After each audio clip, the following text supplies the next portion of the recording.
Okay, so there's a couple of things I need before I start toning.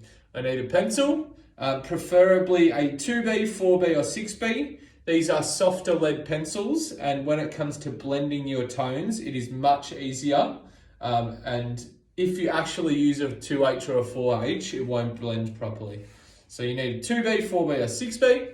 You need some paper towel, or toilet paper or tissue will work. And that's going to be your tool that you blend your tones together.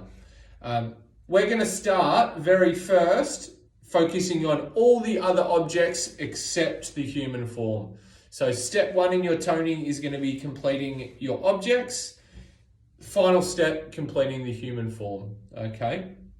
So the specific type of toning we're going to use is called rendering. Okay. So this type of rendering, we use a technique that is very, very similar, or is essentially the same thing, called circling. So what we're doing is pencil on the side, so you're getting the surface of the pencil, and you're going in a circular motion. So, if we can see here, I'm just going to do a section so I don't take up all of your time. Why we use circling, to do hyperrealism toning, we don't actually want to see the texture of your pencil lines, okay? So the idea is that we actually tone and blend out all the line work so it actually looks like a photo. So obviously in a photo you can't see the pencil lines of a drawing. Okay, so that's what we're going for. You can also see here, I've got no outlined hard edges whatsoever. So what you actually need to do for your whole drawing first is put a mid-tone in, okay? So this will be the underlayer, so there's absolutely no white anywhere showing through at all, okay?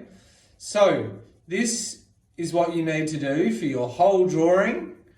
You need to do this technique called circling, not line work like this. We did that for David Hockney, not for Hannah Hock. Circling, so it's really nice and soft. Even if you want to go over once with your paper towel, soften that out so it's ready to go, okay? But I would suggest softening after you've done your toning, because then you won't rub away your sectioning lines, okay? So you can see here, now we do the lightest tone first as the background for everything. Then what you need to do is find your darkest tones, and using the same technique, you're putting in your darkest tone. So,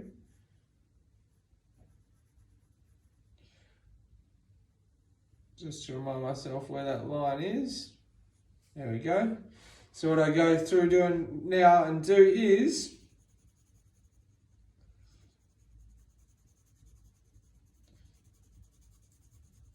so when you're toning, it's simply about the dynamic of your pencil. So you can see here, I've got on the side, I've got my pencil nice and sharp, and I'm using this circling method.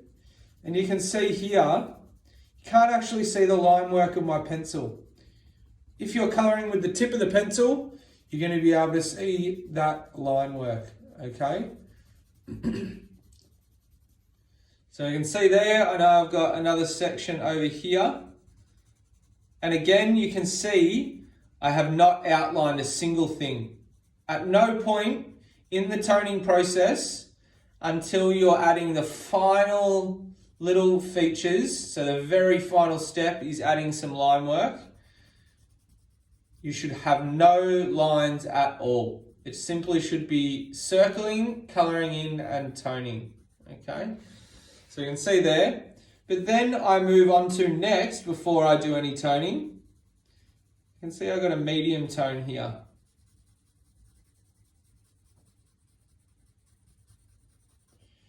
I'm going to make that one a bit darker again so we can differentiate those tones.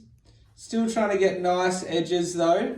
We don't want really rough and chaotic edges. You're still trying to get that nice and smooth. Here we go. This is where I bring in the tissue paper and see where all the dark and medium tone meet. That's what I'm rubbing. So, in a circular motion, I'm trying to soften that line between those two. Then I'm going to do the same where the medium meets the light, and I'm going to do the same thing. You can use your finger as well to save it getting dirty. I just like to use paper towel. This one goes directly from dark to light. So you can see there now, I'm starting to create these tones. Then if you see, I've got the dark over here.